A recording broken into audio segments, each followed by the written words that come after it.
Hello everyone, welcome करता हूँ आपका अपने यूट्यूब चैनल पर। हम सीख रहे हैं मेडिकल बिलिंग एंड कोडिंग और हम आज पढ़ेंगे चैप्टर 17 जिसका नाम है what is capitation.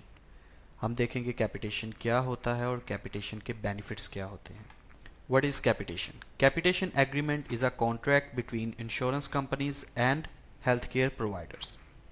Under this contract, physicians agrees to receive a predefined fixed amount every month year from the insurance.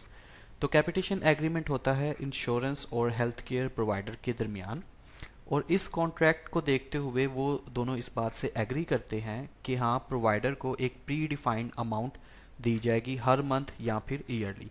Yearly पहले होता था, लेकिन अब ज़्यादातर जो कैपिटेशन एग्रीमेंट है वो मंथली बेसिस पे किए जा रहे हैं। और प्री डिफाइंड का मतलब है कि पहले से ही डिसाइड किया जाता है कि ये जो डॉक्टर है इसको मंथली 10,000 या 20,000 फिक्स अमाउंट इसको दी जाएगी।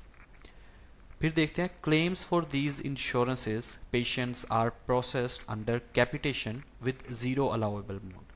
अब ये जो क्लेम्स होते हैं, जब भी आप इंश्योरेंस को ये क्लेम सेंड करोगे तो वो प्रोसेस होंगे अंडर कैपिटेशन, और उनकी जो अलाउेबल अमाउंट होगी वो होगी ज़ीरो।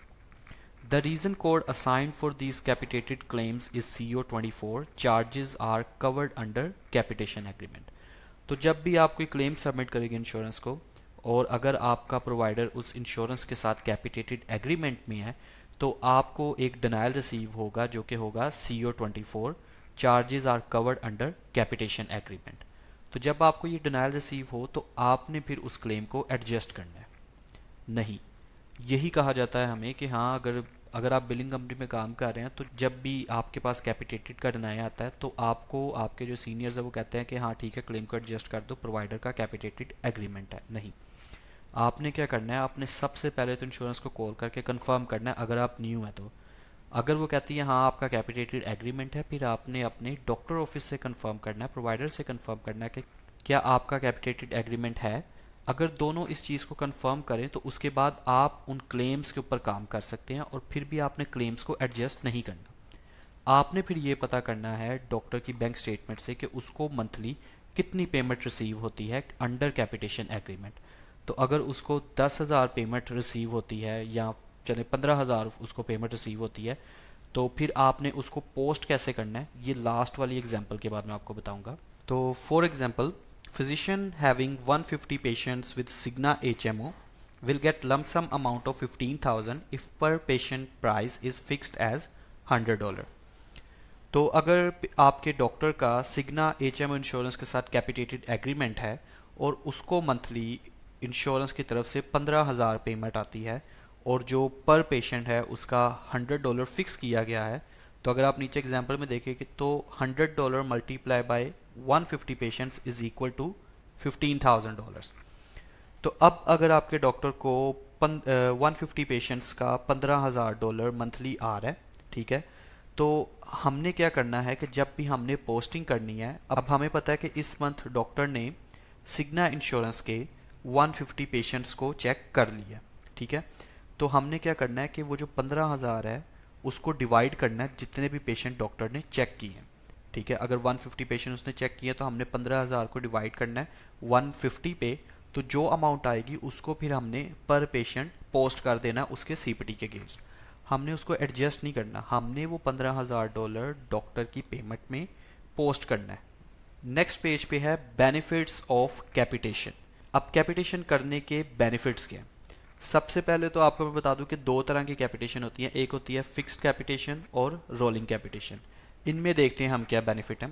तो जो फिक्स्ड कैपिटेशन है वो है amount is fixed per month year patient count not matter. अब फिक्स्ड कैपिटेशन में होता क्या है कि डॉक्टर को एक फिक्स्ड अमाउंट हर मंथ जो सी है वो इंश्योरेंस की तरफ से मिल जाती है, बेशक वो 150 पेशेंट चेक करे या बेशक वो 200 पेशेंट चेक करे। तो पेशेंट का जो काउंट है वो मैटर नहीं करता, जितने मर्जी पेशेंट चेक करे, जितनी अमाउंट इंश्योरेंस ने डिसाइड की है वो उसको मंथ के एडवांस में सेंड कर देगी। अब रोलिंग कैपिटेशन में क्या होता है कि if patient increase monthly amount will increase as well. तो अगर डॉक्टर ने रोलिंग कैपिटेशन की हुई है तो उसमें उसको ये फ़ायदा होगा कि अगर पेशेंट वो ज़्यादा चेक कर रहा है तो उसकी जो अमाउंट है वो मंथली वो बढ़ जाएगी। अब इसमें फ़ायदा भी है, इसमें नुकसान भी है कि अगर वो पेशेंट कम चेक कर रहा है तो इसका मतलब कि उसको जो पेमेंट है वो कम आएगी। फिक्स में ये है कि अगर वो पेशेंट कम चेक कर रहा है तो उससे उसको नुकसान नहीं है, उसको अमाउंट उसकी सेम ही आ रही है। तो दोनों के फ़र्क फ़ायदे हैं, डिपेंड करता है कि डॉक्टर की सूटेबिलिटी किस में है। और अब देखते हैं कि डॉक्टर के अलावा किस किस को फ़ायदा है। इसमें मैंने 3 हिस्सों में इसको डिवाइड किया। तो पहला तो पेशेंट है। Patient having capitated insurance can get treatment from the doctor several times without paying anything. तब होता क्या कि पेशेंट जौन सा है वो डॉक्टर से एक मंथ में 5 दफ़ा भी जाकर सर्विस ले सकता है, क्योंकि इंश्योरेंस ने पर पेशेंट डिसाइड किया हुआ है। उसने ये नहीं, पर विजिट नहीं डिसाइड किया हुआ कि अगर एक पेशेंट है वो डॉक्टर से एक मंथ में 5 दफ़ा जाके सर्विस ले रहा है, लेकिन क्या होगा कि इंश्योरेंस उस मंथ में उस पेशेंट के लिए सिर्फ $100 ही पे करेगी। तो इसमें हो गया पेशेंट को फ़ायदा। अब for the providers point of view, they will get paid for each patient even if patient is not seen that month. तो अब होता क्या है कि अगर उस मंथ डॉक्टर ने कोई पेशेंट चेक ही नहीं किया उस इंश्योरेंस का, या कम चेक किए हैं, या 50% कम चेक किए हैं, तो उससे भी प्रोवाइडर को फ़ायदा है। तो उसको जो अमाउंट है वो उतनी ही मिलेगी जितनी डिसाइड हुई है। पेशेंट कम होने से उसको नुकसान नहीं होगा। हाँ, पेशेंट ज़्यादा होने से उसको ज़्यादा फ़ायदा भी नहीं होगा, उसकी अमाउंट रिमेन सेम रहेगी। अब इंश्योरेंस को क्या फ़ायदा है? The insurance company also benefit if they पे द प्रोवाइडर 1200 पर ईयर। तो for example $100 per month for one patient. In return, the patient is likely paying the insurance company a monthly premium of $300 to $600 for their plan. तो अब अगर जो insurance है वो एक patient की yearly investment कर रही है, डॉक्टर को ईयरली उसका $1200 दे रही है, तो बदले में पेशेंट इंश्योरेंस को कितना दे रहा है? अगर उसकी मंथली प्रीमियम मिनिमम भी $300 है तो 12 मंथ का वो इंश्योरेंस को $3600 पे कर रहा है। 300 multiply by 12 month is equal to $3600। तो इंश्योरेंस पेशेंट से कितना ले रही है? $3600। और प्रोवाइडर को कितना दे रही है? $1200। अब इसमें इंश्योरेंस को ये फ़ायदा और उसके अलावा और भी फ़ायदा है कि उसको डिफरेंट क्लेम्स को अलग-अलग से प्रोसेस नहीं करना पड़ेगा। वो देखेगी ये क्लेम इस प्रोवाइडर से है, इसके साथ तो कैपिटेटेड एग्रीमेंट है, वो सिंपल उस पर एक रीज़न लाएगी CO24 और उसको वापस सेंड कर देगी कि this claim is process under capitation agreement.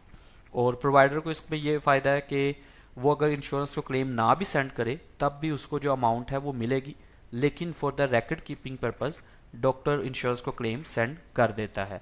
अब उस क्लेम में होता क्या है कि अगर आपने कोई कोडिंग ठीक नहीं भी की या आपने मल्टीपल प्रोसीजर परफॉर्म किए और आप सिर्फ एक CPT कोड भी बिल करते हो, तो इंश्योरेंस उसको स्टिल प्रोसेस करेगी CO24 के साथ, क्योंकि उसकी अमाउंट ऑलरेडी फिक्स है। तो तीनों लोग जो उनसे patient, provider, insurance, capitation agreement में इन सबको फ़ायदा होता है। कहीं कहीं पे नुकसान भी होता है। प्रोज एंड कॉन्स हर चीज़ में होते हैं।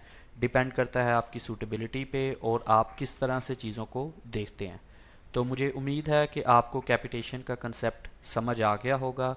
और अब से ऑनवर्ड नेक्स्ट अगर आपको कैपिटेशन से रिलेटेड कोई भी इश्यूज़ आएंगे या बिलिंग क्यूरीज आएंगी तो आप उनको ईजिली रिजॉल्व कर पाएंगे। Thank you so much video को देखने के लिए। खुदा हाफिज़।